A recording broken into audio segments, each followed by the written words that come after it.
Welcome to the Mischief Maker broadcast, where chaos, creativity, and common sense collide. Your host, Joel Freeman, was kicked out of high school in Alberta, Canada. He left home at 17 and hitchhiked around North America as a long-haired hippie and dope-smoking fool. He made a 180-degree change, becoming one of the first chaplains in the history of the NBA. As a professional speaker, Joel has traveled to well over 55 countries. His many books have been published in 28 foreign translations. Pieces from his Black History collection have been seen by millions at the United Nations and many other venues. And now, the Chief Mischief Maker himself, Dr. Joel A. Freeman. Hey guys, it's Teenager Joel here. Oh man, I got caught doing something stupid at school yesterday. I guess it's like my grandma once told me. You might not be the dumbest guy in the world, but you'd better hope he doesn't die. There's Teenager Joel, timeless bit of wisdom there. I have on my shoulder here and now in my hand the Jack Johnson belt that I designed. And if you go to the QR code just above, you'll go to our, I guess you call it our link tree. It's for the chiefmischiefmaker.com. And there you'll meet our guest for tonight. And you'll see his face and just smash his face. You'll love it because it'll take you to his website. But Delano Johnson, for those of you who have not heard of him, he is the president of FraserNet. I guess it's more commonly known over the years, 25 years plus, I think, Power Networking Conference. Forbes magazine once called it one of the top 5 entrepreneurship conferences in the country, in the United States. And Delano has, my goodness, he's just the CEO of Creativity, best-selling author, and just a master brand architect. I tell you, when we get on the phone together, just Katie bar the door. We're just talking about all kinds of stuff. So hopefully we'll be able to have a great conversation this evening. We will. I can promise you that.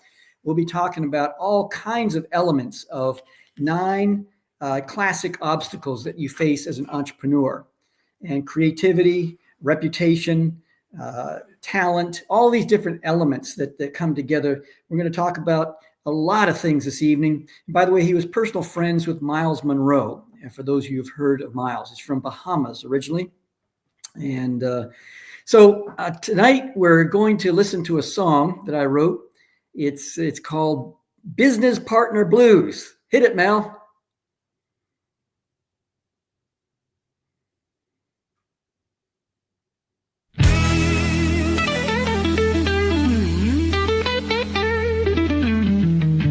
Started out dreaming, hands in the air.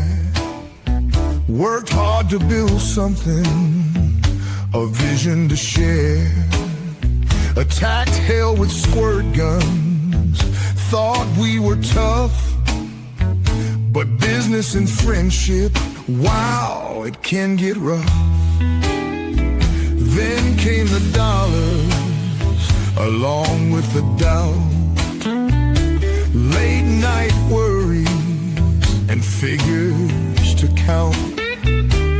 One was saving, the other was spending. Both knew that their trust in the other was bending. Lawyers on standby, papers to sign.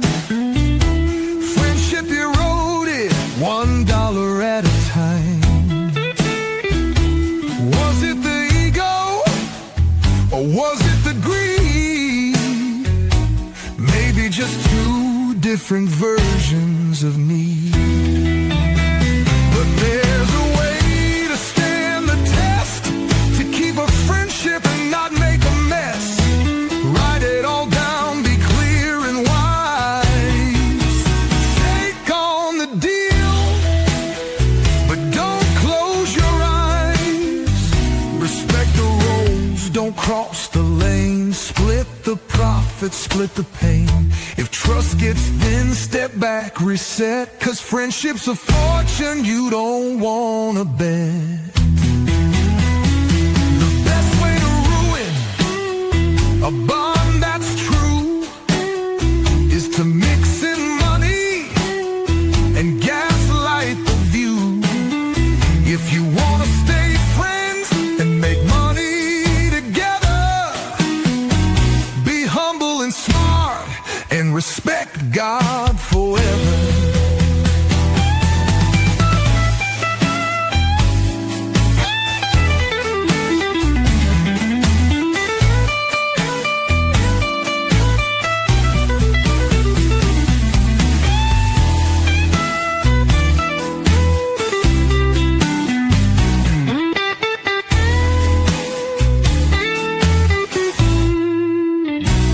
Respect the roads, don't cross the lane. Split the profit, split the pain. If trust gets thin, step back, reset. 'Cause friendship's a fortune you don't wanna bet. The best way to ruin a bond that's true is to mix in money and gaslight the view. If you want to stay friends and make money together, be humble and smart and respect God forever.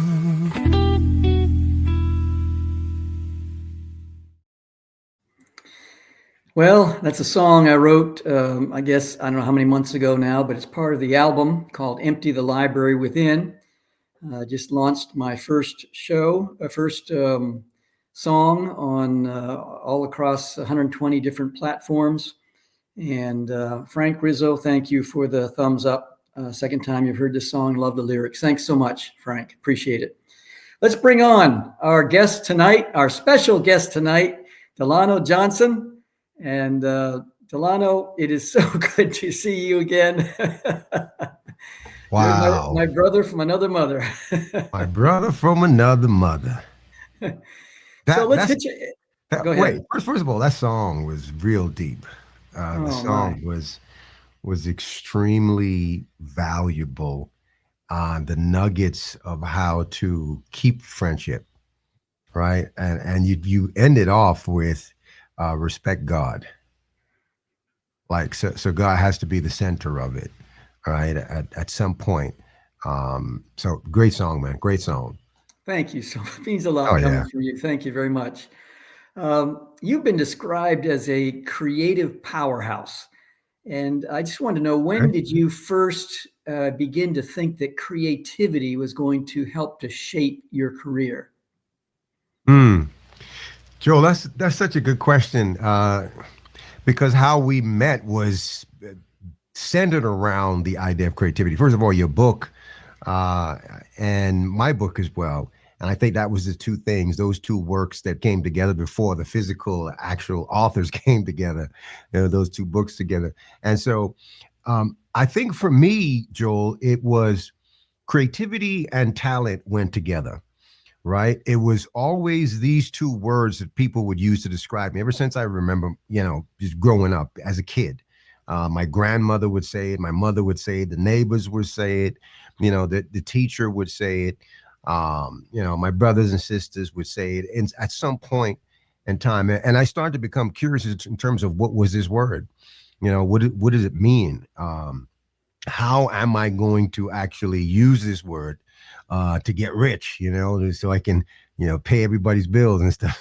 Like how does that work? So I think for me, hearing the word so much caused a general curiosity of the word, right? And finding out that, this word was more than just forming something. It was actually birthing things that are not seen and bringing them into the seen world. Right. So you can make stuff, which usually denotes you're shaping something with something in your hand that exists already. right? But the idea of creating, which is the attribute from to God, means that you're creating something from one realm and transporting it into another. So when we have an idea, right, you have this big idea of something, it doesn't exist. But it's your job to actually bring it into the physical material world.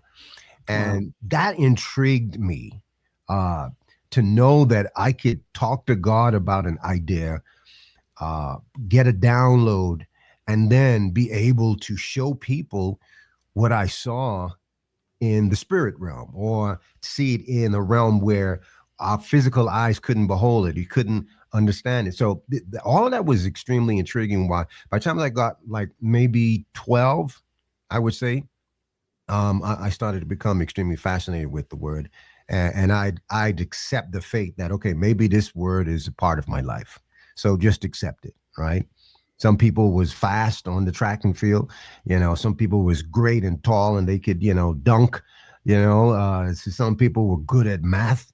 And so I figured, well, this word is probably mine. This is my lane. So I'll stay in this lane. Folks, you're listening to great wisdom from a dear friend named Delano Johnson. And I know we have live viewers from there's places like India, Australia, Germany, Japan, UK, Canada. Let's see what else. I think there's some other countries in there somewhere. But I want us to, for those who are watching live, we have a special gift for you, the ability to participate. So if I'm missing something with Delano, please be my safety net. Come in with some questions that will help to really tease out a greater texture, 3D texture from what Delano has to offer here over these next 50 minutes or so. So we welcome your questions, and those you want to contact Delano any time after the show. Just above on the QR code, there is a way to connect with him. Just click on his face and it'll take you to his website, Talented, about his book, Talented But Broke. So creativity, definitions mean everything. And what definition have you come up with? And how is that evolved over time? Yeah. So the definition, so if I could put it this way, creativity is this tool that is the answer to just about every problem that you have. So for me, it's a Swiss Army knife of ideas, ready and available, right? And I don't know if you've ever really fully opened a Swiss Army knife. I think it was just recently I did that. And I did not know there were so many different things. And I had one that was kind of geeked out. It was about this fat, right? And so it had a whole bunch of stuff in it. And I'd never actually opened up everything. And so I think for me, creativity is like that. There's so many applications, so many tools that you can use for just about every situation in your life, whether it be your financial life, whether it be your relationships, whether it be friendships, whether it be business, like whatever it is, there's a tool in that creativity Swiss Army knife, right? Tool that can actually help you create the future or the outcome that you're looking to get, right? There's that word again, to create. So you're looking for something to be better, right? So you need to create the environment that will produce the offspring. You want to create the idea, right, that will birth the reality. You want to create the opportunity so that you could live in the circumstance. So creativity has always been a major tool.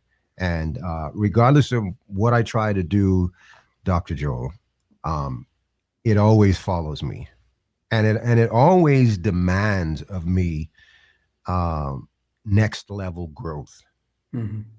It always stretches me to go beyond what I see now, right? It's like I pull out as much as I can out of that Swiss Army knife, and then there's something that happens, and behold, oh, there is some mechanism in here that I can use for this specific problem.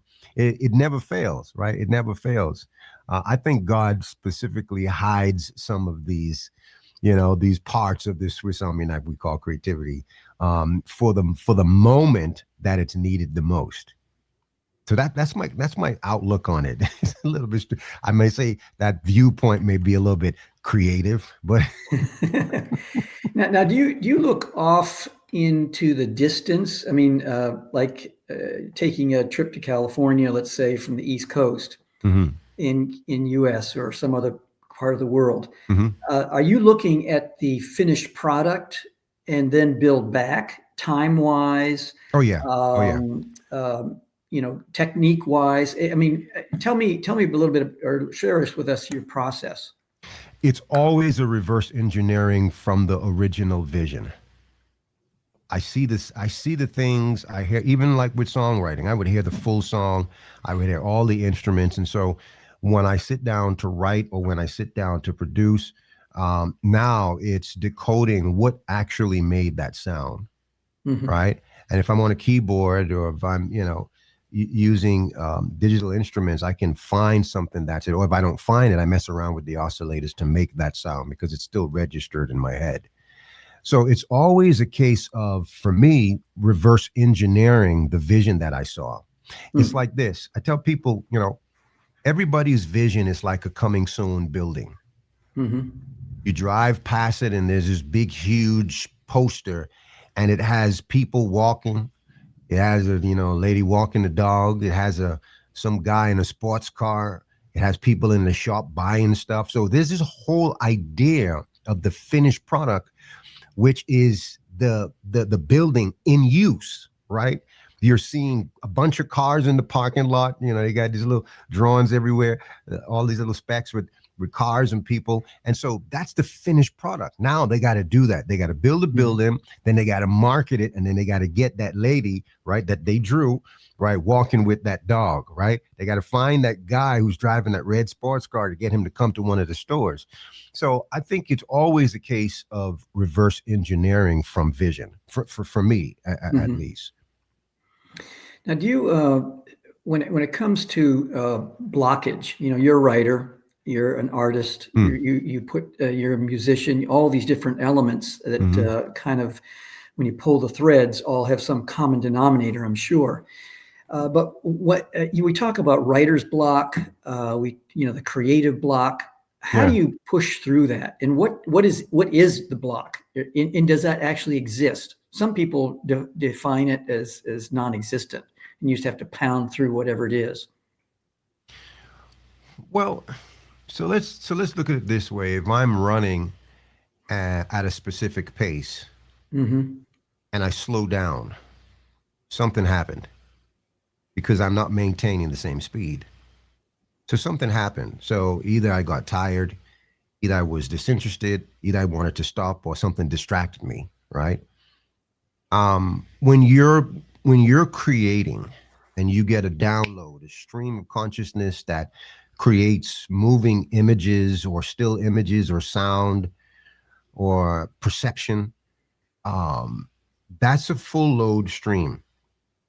So when you have what we call a writer's block, means that we're writing and something happens where we cannot define the next word or phrase or idea.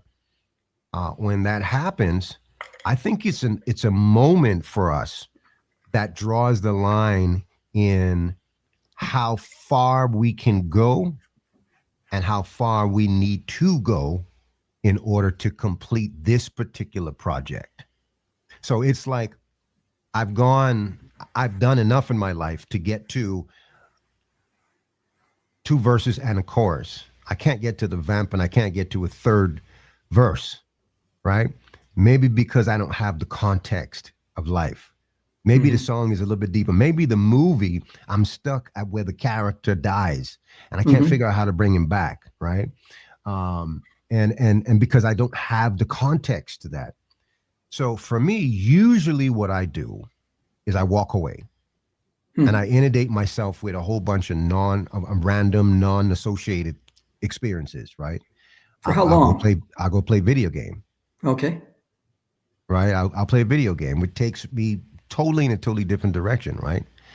Or I'll call someone and have a conversation, someone who I haven't spoken to in a while. It has to be something new. And lo and behold, after that, that departure from the normal, I would find some nugget, some instance where that person's perspective or the conversation led me to another idea. Um, Sometimes it doesn't always happen that way, but generally speaking, the blocks in creativity just shows us how far we've come with our experiences remembered, right?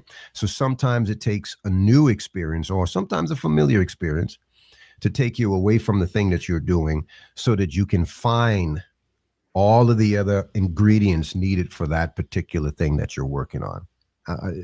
For me, it's without fail. I get stuck or tired working on something, I take a break or I just do something just totally different. For me, chess is the new thing right now. Oh, that's great. I'm trying to become a chess master.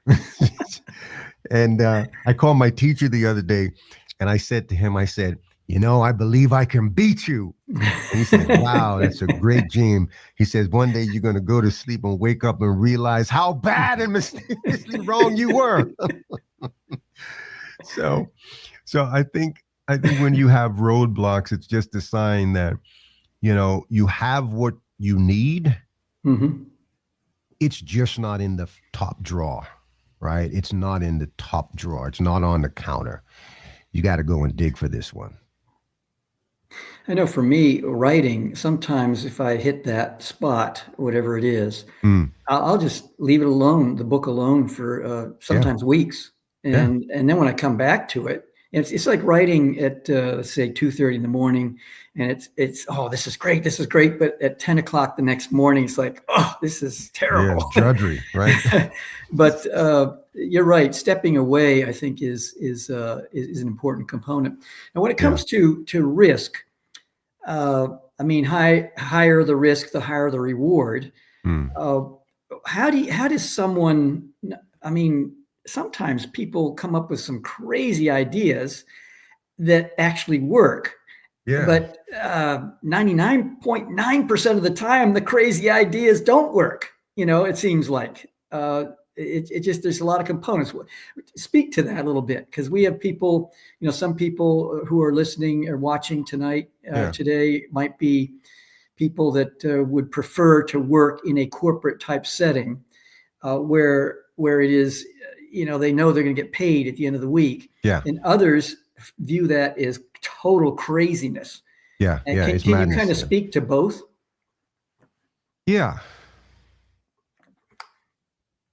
You will never find utopia where you are. Because utopia is a state of mind. It is being comfortable with where you are and what you have. The minute you do that, that place becomes utopia. So if you're launching out, there is some risk involved. In my book, I talk about the seeker and the settler, right? Show that book right now while you're talking. Oh, sure, yeah. It's like two types of creative individuals, right? And in chapter 7, which is, the book really deals with the 7 reasons why you may be talented and broke. In other words, you have the potential to become a millionaire or a double-digit millionaire or even triple-digit millionaire, right? You have the potential to do that. You probably graduated, top of your class, or you were good in a specific area. Some things happen in life and you lost your way, but that potential is still there. The seed is still there. The opportunities are still there. But you're not going to actually get it until you understand how to manage risk versus recklessness. Those are two opposing forces and totally different. So a risk is usually an opportunity where you calculate probability of success. Or you have input from a mentor who's probably walked that road before. So you start to accumulate ideas on um, if this particular product or project or idea is achievable, right, in your lifetime or with your resources. And so you do that to a certain point, and then you get to a place where you're comfortable to be able to actually launch out. Everything from there is exploratory, right? You're going to find things that no one else considered because you're walking a specific path. So I talk about the seeker and the settler, and it's important to understand where your tolerance level is, even when it comes to launching out. I mean, everyone has to launch out beyond their comfort zone to get to anywhere they want to go. You want to go to the food store, you got to get up out of your chair, right? Turn the TV off and put on some shoes, put on some clothes, some underwear. You got to do stuff just to go to the food store. I mean, it's going to be uncomfortable, but whatever you're going for, I'm sure it's worth it. Whatever you're picking up from the store, I'm sure it's going to be worth it. And probably what you're watching would even be better while eating that particular specific thing. So I talk about the seeker and the settler. And I think a lot of time creatives believe that it's up to them and only them. And I think this is problematic because there's no other environment where your creativity could be sparked when you see someone else's creativity. It does something for yours. And for some reason, when you find the right type of people, like you and I get on the phone and one idea, just a seed, I believe God is saying, hey, Gabriel, throw a seed down. Let's see what happens. Right? And 4 hours later, you and I are still on the phone and we're talking, that thing is like a whole universe, right? Yeah. It's like, for example, this podcast. Yeah. You drop me an idea and I say, I don't know. Let me think about so-and-so. Man, and we went back and forth. You sent me a logo. I say, I don't know. Let's think about, how about this? We went back and forth. And what happened is what we're doing is that proverb that says iron sharpens iron. Yes. That's why you don't hang out with butter knives. I had to let that one set in for a little while. It hit very well. You don't hang out with butter knives if you're a sword. All right. Yeah. So the idea of being a seeker means that sometimes you may not be the person to settle, because the seeker is always looking for new territory to conquer. And once that territory is conquered, ownership sets in. Once you colonize that specific place, your nature has to be transported or has to dominate that place where you are, right? So if you're going to a different market, right, you're going into a different market that you haven't been in, well, you want to go there, which means that this isn't your comfortable place, right? You're not. This is not where you make all of your money, but you're venturing off into there as a seeker. And one of the things you need is a settler to be with you, because the settler is going to ensure that place becomes a part of your, I should say, your assets, right? It's going to be grafted into, your IP folder, right? This is one of the things that we own. And more importantly, it's going to start to adapt the nature of you or your business.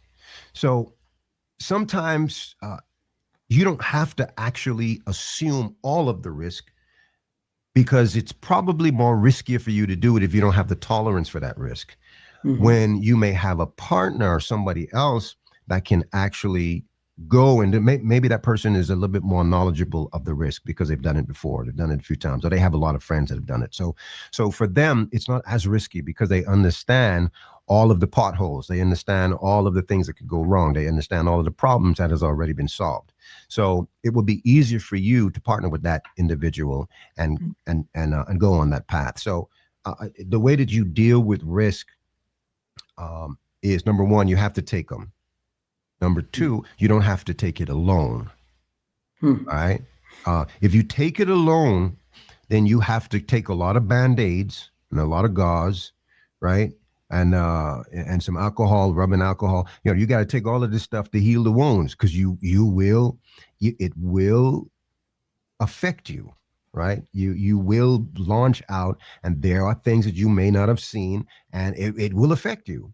So, but at the end of the day, you have firsthand experience, and you can convert those experiences into valuable lessons now that you can create value and invest them into your future. Right? I love it. Yeah. Love it. Well, we're at the top of the hour here, and we're going to take a break for our sponsor, which is I'm wearing some of the swag, Rosetta Universe. And Mel, let's hear a little bit from, I think. Attacking Egypt was a gamble, but I believed it would bring glory to France, open up a trade route to India, and stick my thumb in the eye of the British. I never actually saw the Rosetta Stone with my own eyes, and I regret that. Take time today to learn more about the Rosetta Stone Traveling Exhibit Project. And that's an order.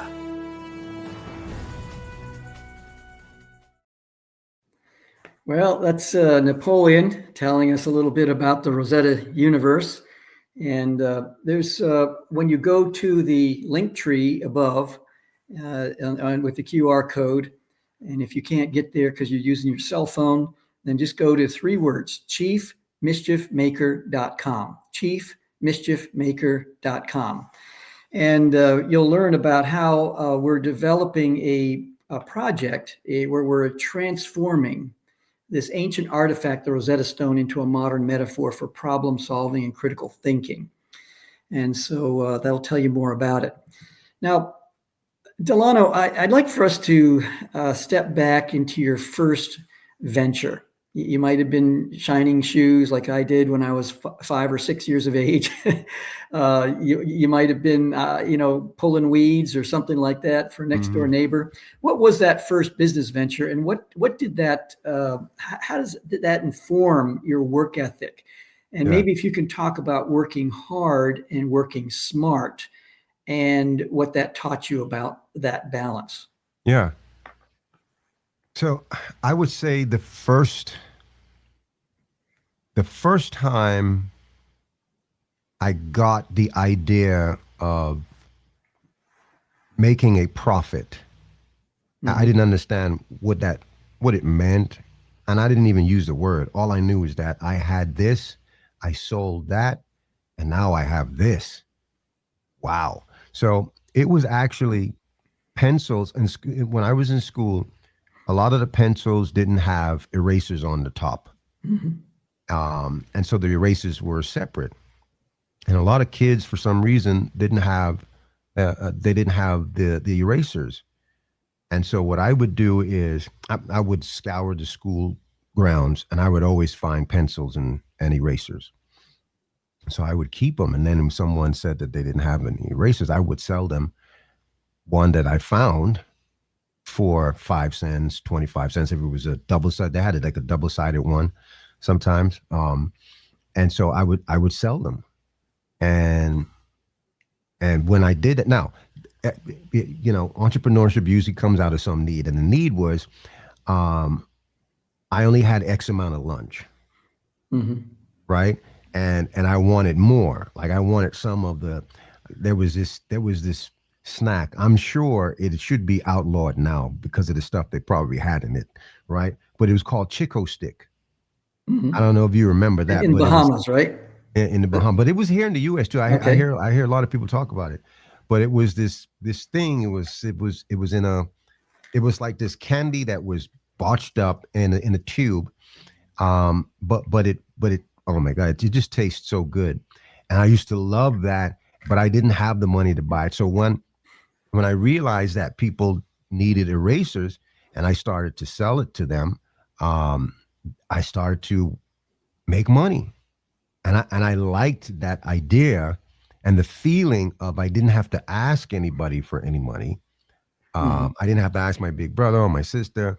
I didn't have to do anything. I just figured out if I find more of these erasers, kids who drop them here, drop them there. Sometimes there's a smaller piece that the teacher leaves, or so I would have them, and the minute somebody wanted them, I'd do that.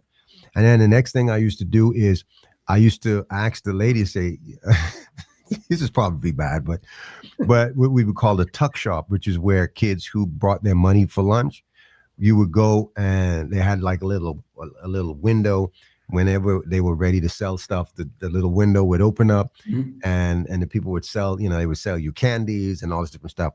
So people who didn't have lunch, and I was one of those individuals a lot. So this is why I would buy from.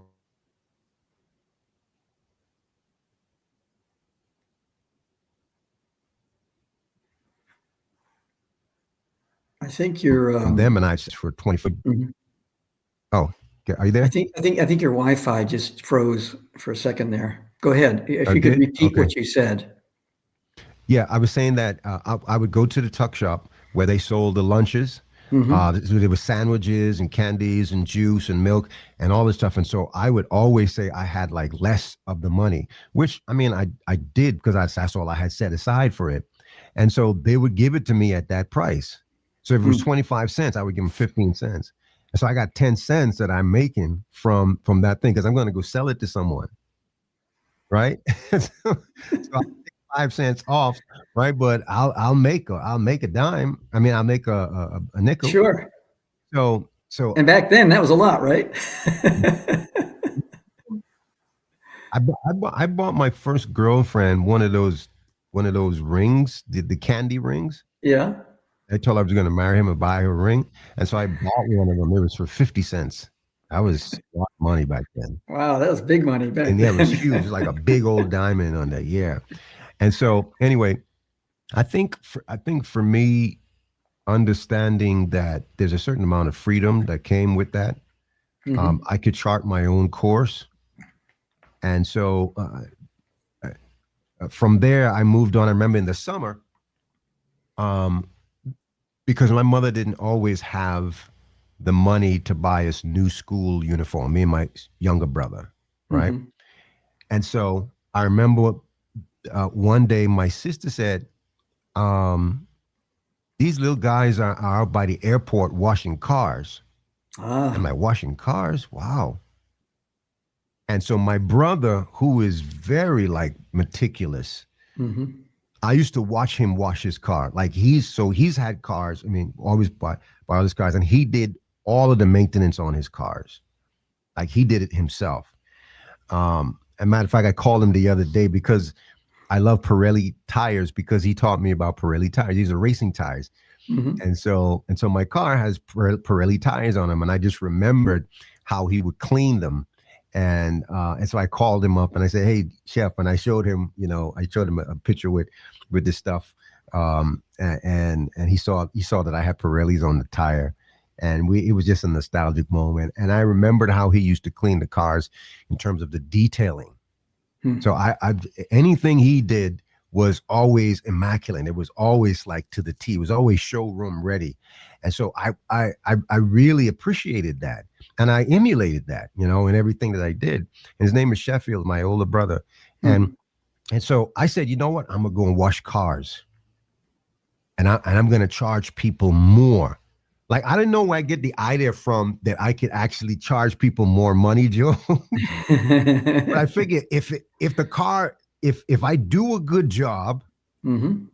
and it looks like showroom ready, then I should be able to charge more. I went out there and I didn't stutter. Everybody was charging $5. I charged $10. I charged $10 without hesitating.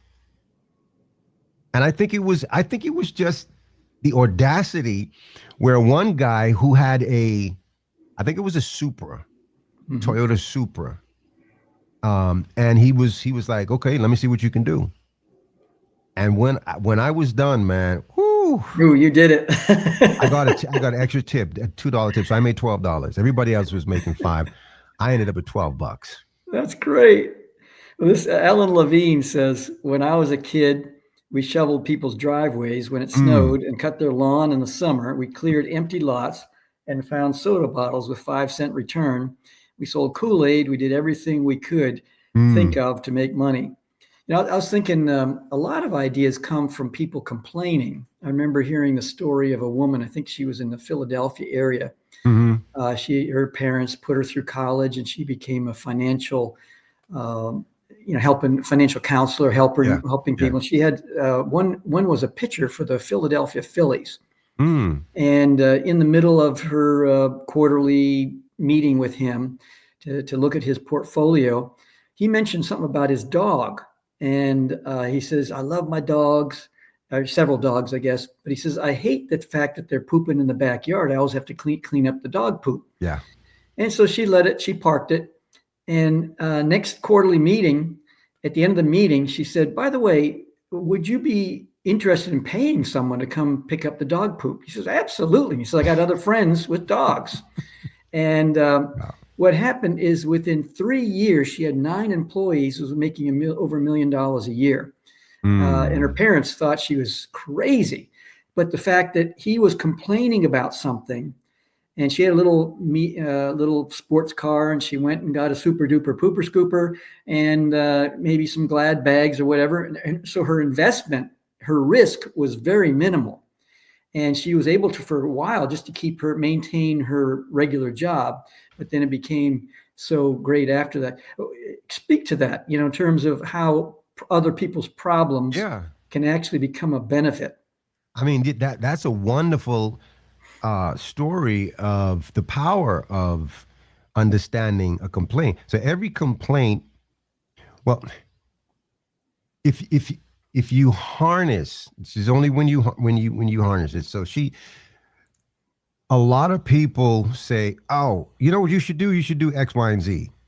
Mm-hmm. And they throw the solution out there, right? Because every complaint, there's a company, right, waiting to happen if you jump on the opportunity. So, and this is exactly what the lady did.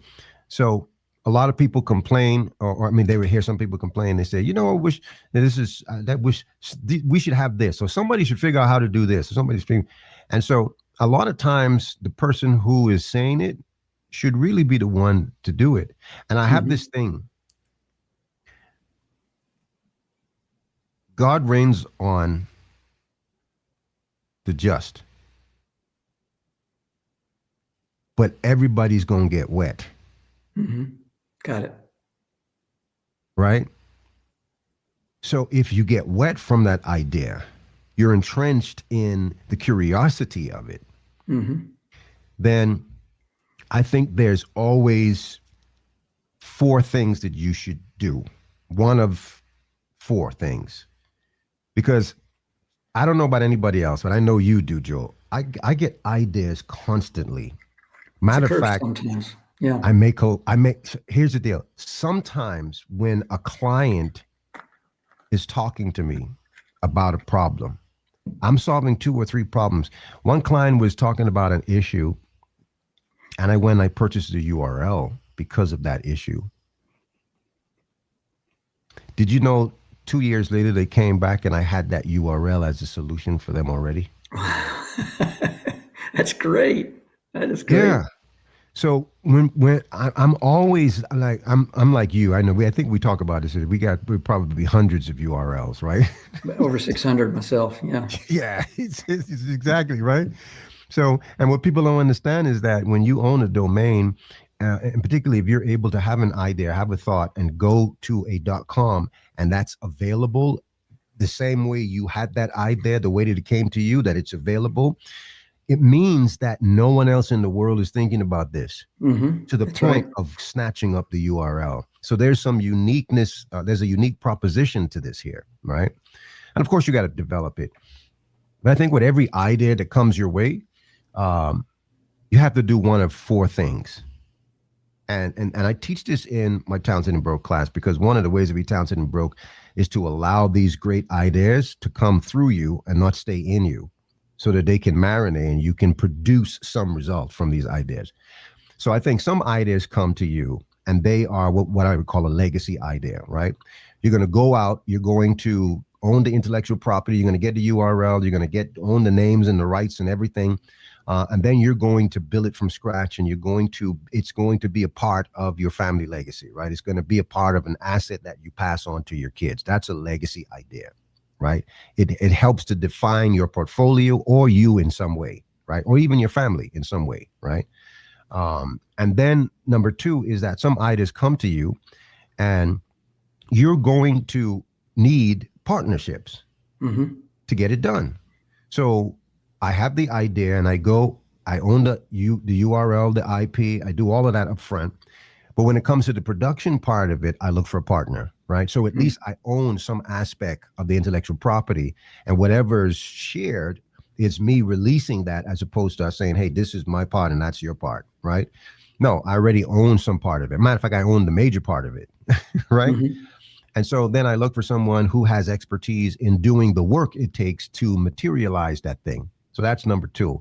Number 3 is, I believe some ideas come to you and you should simply license it, right? You again, everything starts with owning the IP, because you can't license it if you don't have the IP. You got to own the stuff first.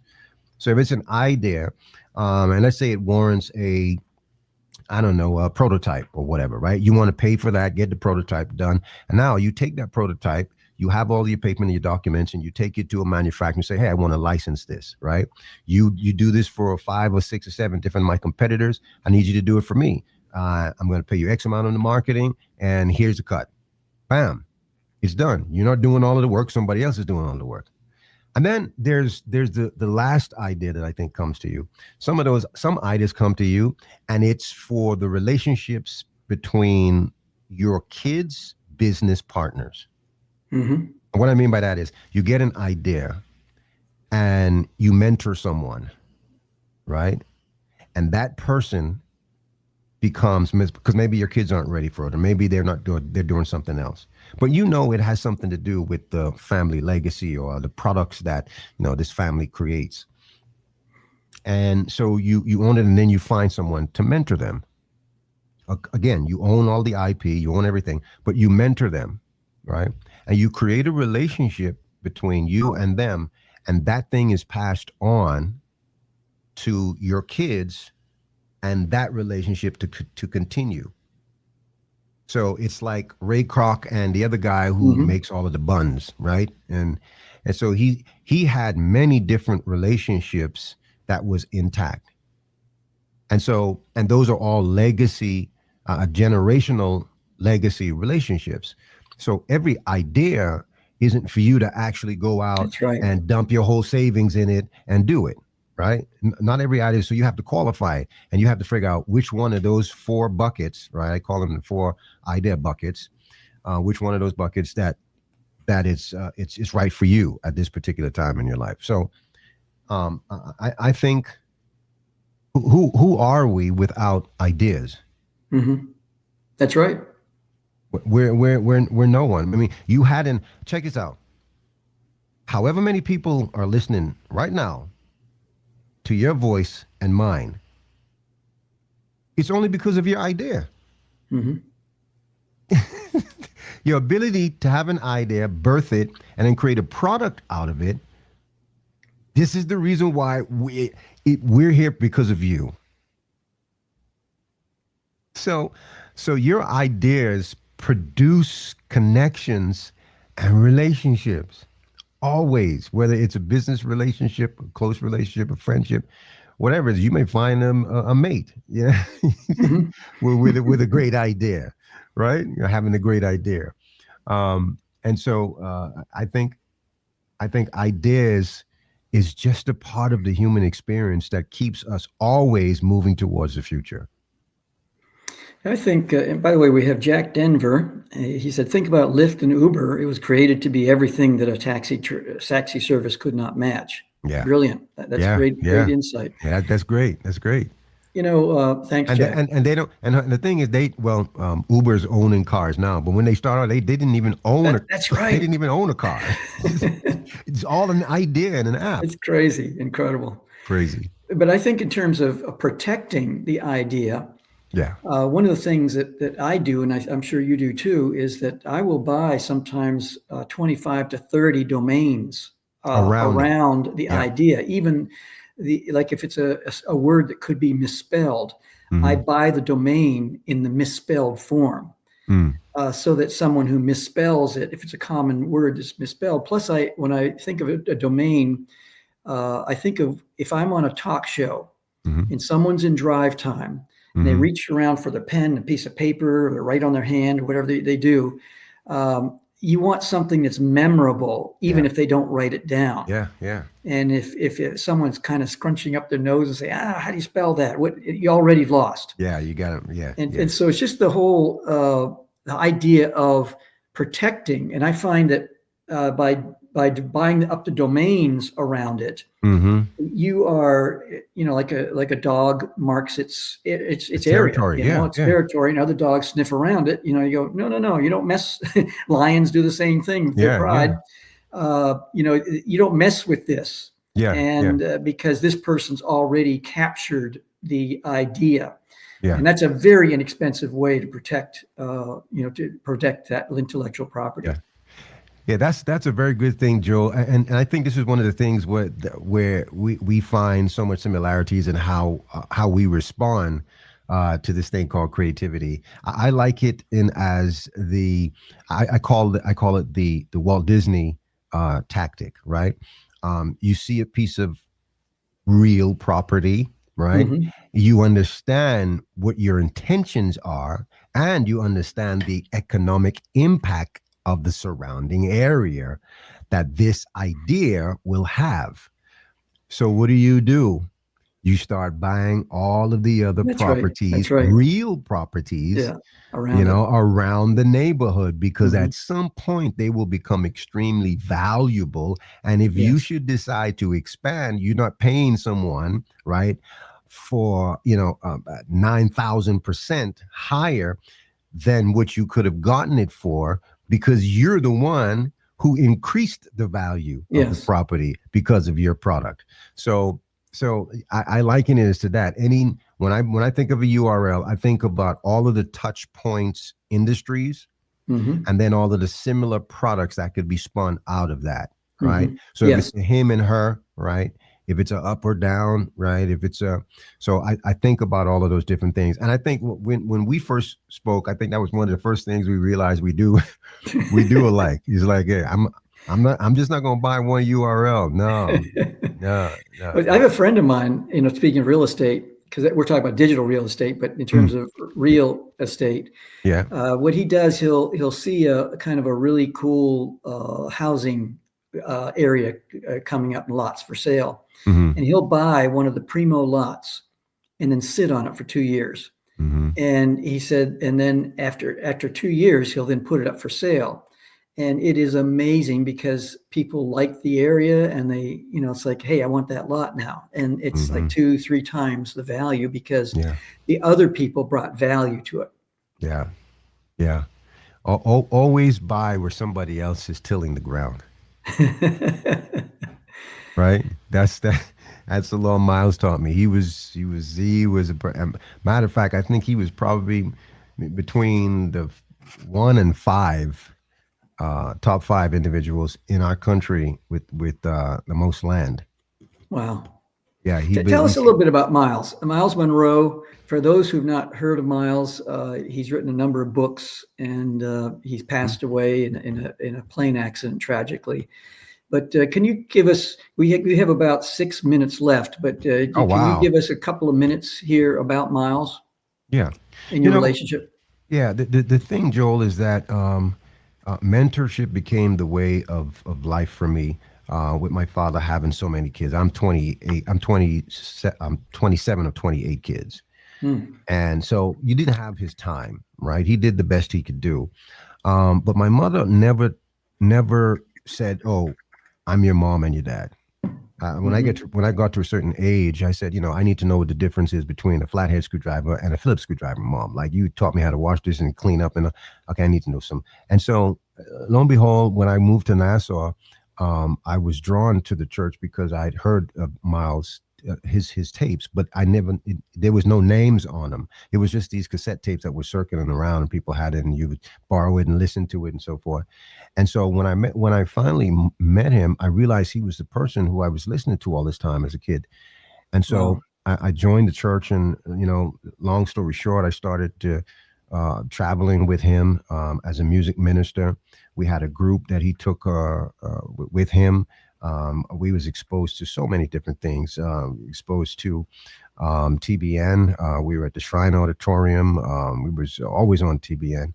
And so it was always, who's who because of his run in Christendom. We just met so many different people, but he was one of what he taught, he lived. Mm-hmm. It was a very interesting life to see him play out the things that he's taught. With his spouse, with his wife, his beautiful wife, who was really a force to be reckoned with. She was quiet but extremely strong and powerful. You have to be when you're married to somebody like that, who's being summoned by kings, and so Literally, yeah. Literally. Yeah.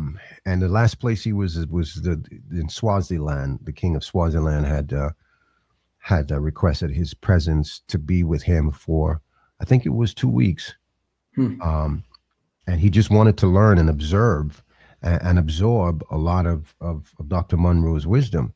And so his books are available.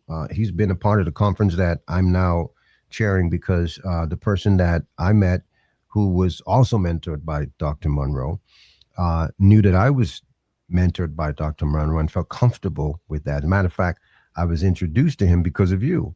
I'm talking about Dr. George C. Fraser. So what happens is relationships connect to other relationships that's important to your future. Yes. And mentorship is that portal. So he was just a brilliant man, gone too soon, but he's left a big indelible mark when it comes to understanding your purpose and living your potential. He's the person. When those words are spoken, you remember him. And I want to encourage everyone who's watching, go to YouTube, put in the word Miles, M-Y-L-E-S, Miles Monroe, M-O-N-R-O-E, right? Am I correct in that spelling? Yeah. Mm-hmm. And just look at one of his videos. You'll be amazed by what you hear about relationships, marriage, business. I can't even describe it. It's like trying to give a haircut over the phone. It's very difficult. But in our final 3 minutes or so here, this has gone by far too quick. I have 9 classic obstacles that people face as an entrepreneur, and I'm going to read these. I just want you to pull one out, potpourri, and just speak on it for a couple of minutes. Sure. So we have creativity. We kind of beat that one up a little bit, and then resources, talent, skill, contacts, vision / motivation, tech / speed, enemy / political forces, culture, morale, things like that, innovation, and then reputation, credibility. Any one of those. Wow. This is a great lineup, an explanation of the things really, really important to self-actualization. I'm going to grab 2, talent and contact, because that's where I am. My talent led me to people, Dr. Munro, all of the ministry's logos I designed, even his nonprofit organization working with his kids, I designed and developed it is because of my talent, my gift of being able to prophetically, if you will, to prognosticate what an image should look like, right? That defines an intrinsic idea, right? That's branding at its whole. And so in doing that, I also attracted relationships because of that.